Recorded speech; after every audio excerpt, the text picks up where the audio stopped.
Hi, this is Manoranjana, and today we are on the sets of Harasses for Frontier Television. I'm from the northeast of India, and I would appreciate in case all of us took up issues related to the northeast of India, investments in the northeast of India, and with a specific reference to why educational institutions are not growing and developing in the northeast of India, since we have two panelists who are specialists on education. And I would be happy if we introduced each other. This is Kaustav. Kaustav, would you introduce yourself to us? Yes, thanks Manoranjana. Hi, this is Kaustav. I represent Global Schools Foundation. At Global Schools, we run a chain of schools in Southeast Asia, Far East, India and Middle East. And currently we are exploring opportunities to set up our schools in the Northeast. Thanks. General Sudh Sharma. Today we are absolutely delighted to have him with us. Thank you, Manojana. I'm General Sudh Sharma, a strategic expert and security expert, served a long time in the Northeast, very fond of it. Currently, I'm also advisor to Global Indian Schools for Education, but otherwise also I've got a lot of regards for the Northeast, and we're talking about skill development in that area.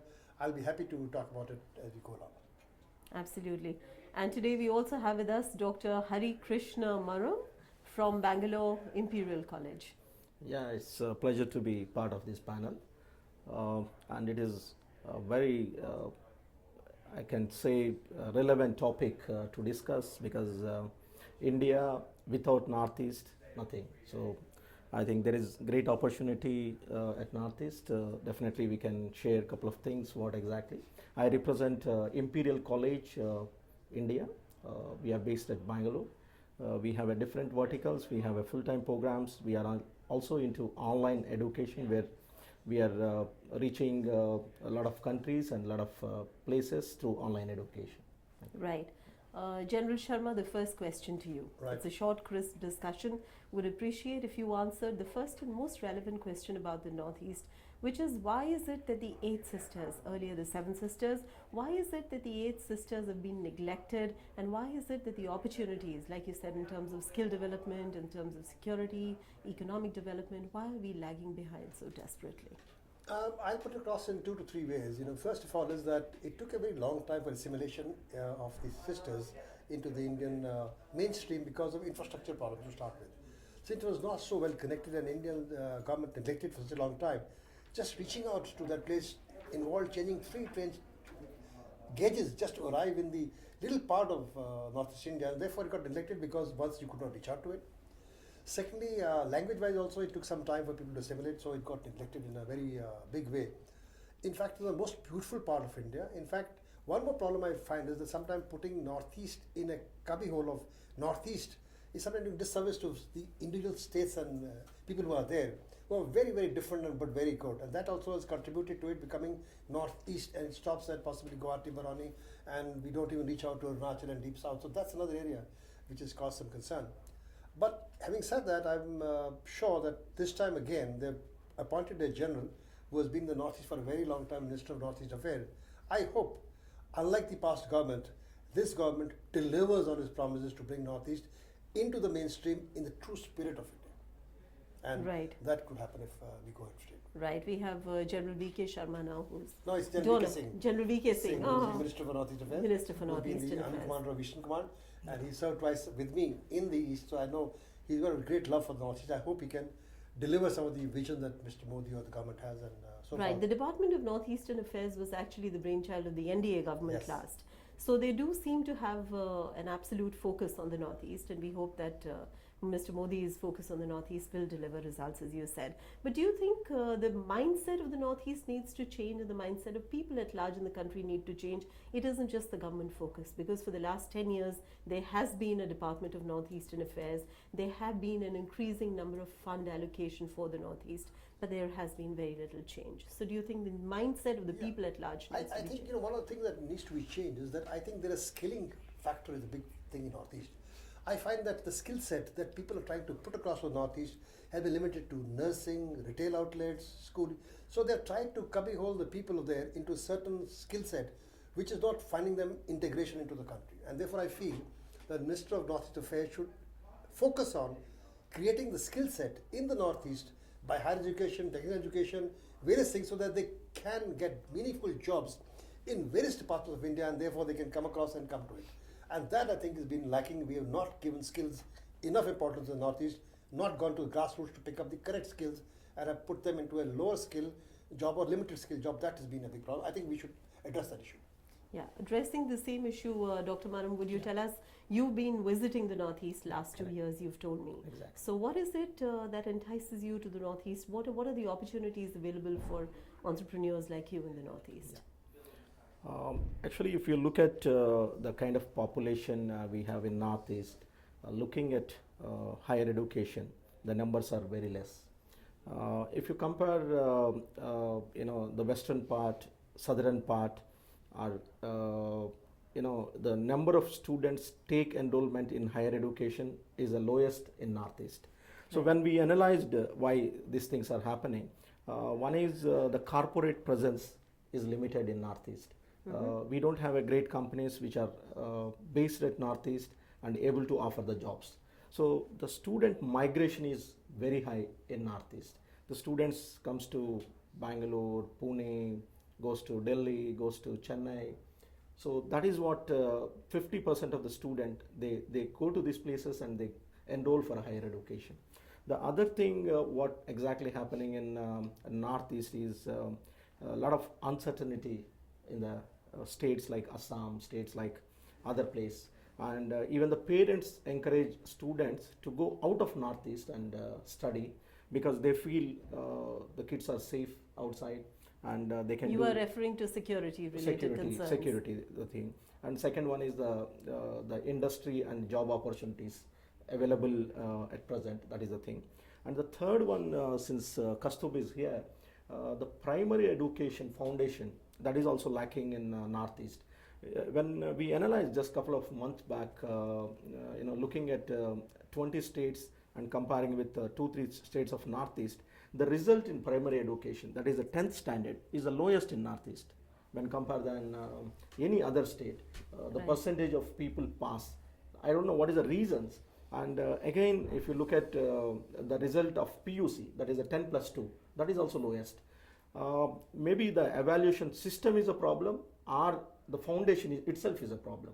So there I think it's a good idea to set up schools, good schools in Northeast, whereby you can produce a good primary students, and Right. these primary students are ideal to take up a higher education in Northeast itself without looking the other places to go.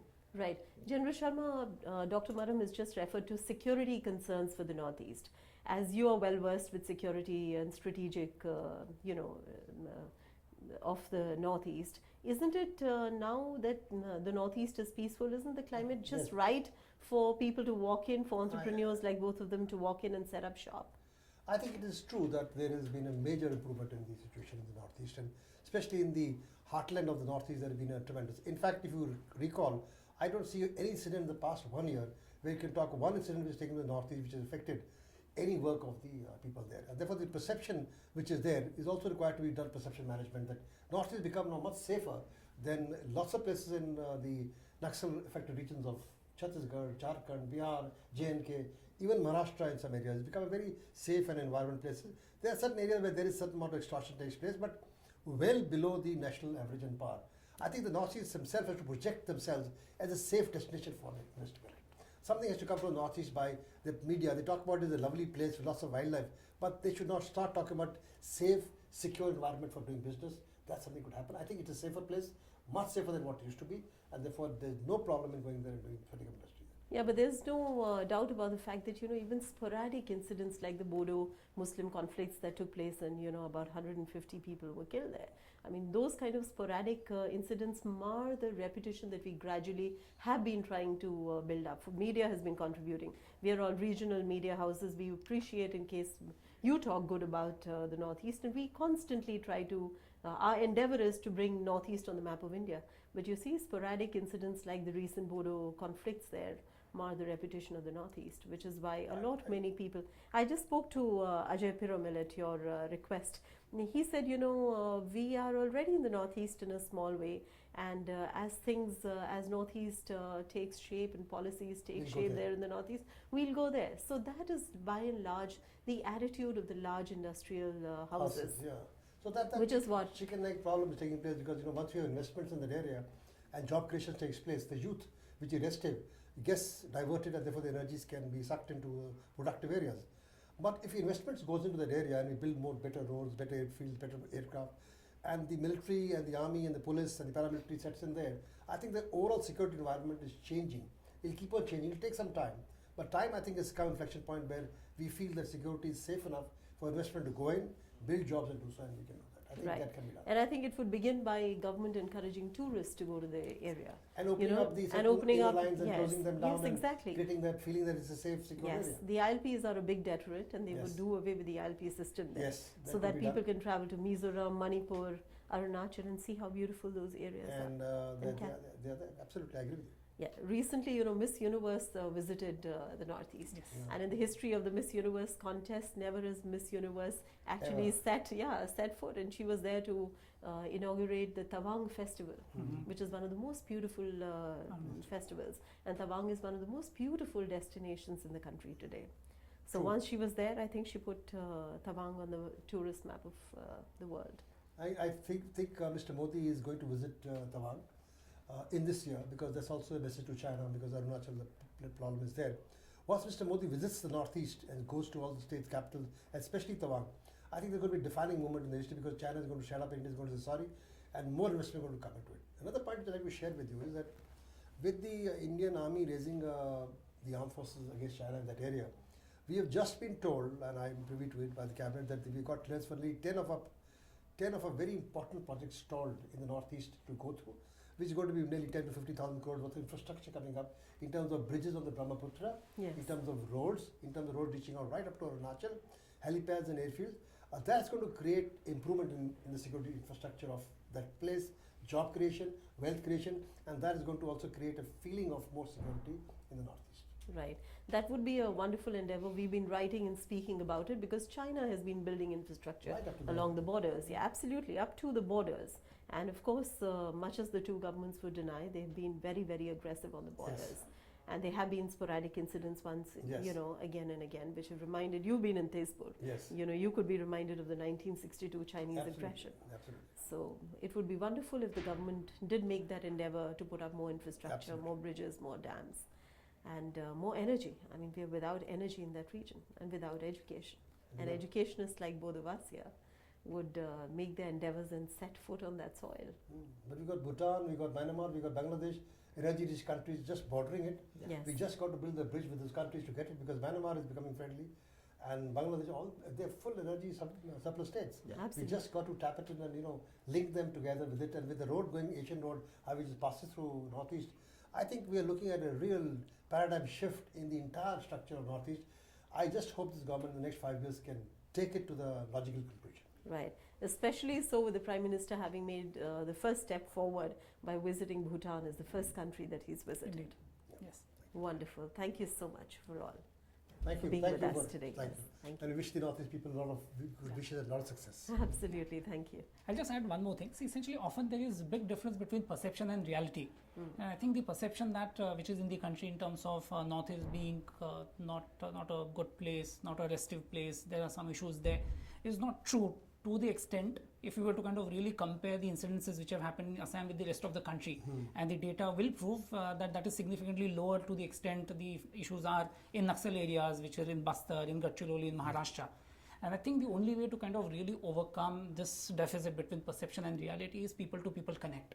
I think this is what also Prime Minister Modi emphasized in his first address to the parliament, that what if each and every school or a college were to kind of send a student picnic or a student study tour to Northeast, that will be able to kind of connect with the children from different parts of India with the children in Northeast. And I think that people to people connect is going to be phenomenal. I think we at Global Schools are in fact sending our students from Singapore, from Malaysia, visiting Northeast. It's a beautiful place. We really enjoy, and that's the reason why we are kind of talking much more confidently, because we've kind of interacted. Our students have interacted with the local people. They are very warm. Everybody speaks English. Have you been traveling to the Northeast? Yes. I have visited multiple places at Northeast, and really. And in fact, we employ people from Northeast in our schools in Singapore and Malaysia. Some of the teachers who are with us are kind of coming from that region, and phenomenal talent. As Dr. Maram said, most of the younger generation has already stepped out of the Northeast. Yes. You know, for reasons that are very obvious. There is Yeah. no skill development, there are no job opportunities, and there are no education opportunities either. So Right. whether it's for education or employment, they've all Absolutely. stopped them. So I think the responsibility is both public and private. Essentially, of Absolutely. course, government is going to do, it's going to take its own time, but the private sector needs to kind of take that initiative. And frankly speaking, Northeast is a virgin market. There are not many top schools, there are not many high-end schools, and the GDP per capita in Northeast is actually increasing. There are more and more people who have the ability to afford the education. Right. It's Just- the only just imagine- unsaturated market. Exactly. Just imagine people are sending their children to boarding schools, which are far more expensive than a school were to be set up as a day school. The the tuition region. fees in that particular region, tuition fees are going to be less. People are traveling for education to Bangalore, to Pune. They need to pay for their accommodation. If the Right. same institutions were to kind of come to Northeast states, it is going to be a phenomena. Yes. I think it's a fairly large market with the private sector has to kind of equally participate. I think Thank you. the public-private partnership is what required there. If that is successfully implemented, I think Northeast is going to create a lot of wealth to the Indian GDP. Absolutely. Absolutely. Wonderful. Thank you for all your views. Thank you.